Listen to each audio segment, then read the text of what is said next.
Everyone, so this is the summary of the poem How Do I Love Thee by Elizabeth Barrett Browning. So these are the important points. This poem is a sonnet published in the collection Sonnets from the Portuguese in 1850. This poem is addressed to speaker's husband Robert Browning. In this poem, the speaker talks about her deep, intense, and eternal love for her lover. So, this is the text of the poem. How do I love thee? Let me count the ways. I love thee to the depth and breadth and height my soul can reach. When feeling out of sight for the ants of being an idyllic grace, I love thee to the level of every day's most quiet need by sun and candlelight. I love thee freely as men strive for right. I love thee purely as they turn from praise. So, when the poem opens, the speaker talks about various ways in which she loves her lover. She says that her love is long lasting and eternal, and she loves her lover from the very depths of her soul, and she can't even measure that infinite depth.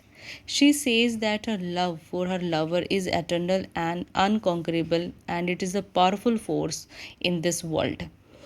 And then next, she says that her love is not just limited to the earthly existence, but she's going to love him even after death, when they won't exist and when they will become one with God. She further says that she loves him day and night because her lover deserves to be loved all the time. Next, she says that she loves him as her free choice, and she thinks that to love him is the right decision on her part.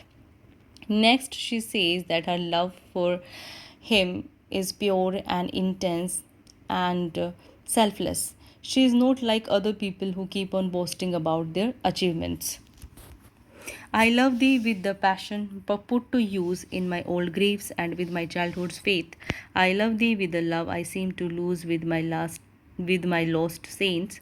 I love thee with the breath, smiles, tears of all my life, and if God choose, I shall but love thee better after death.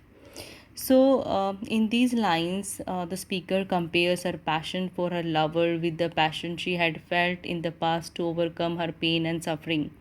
She loves him with the passion that she had for good things during her childhood.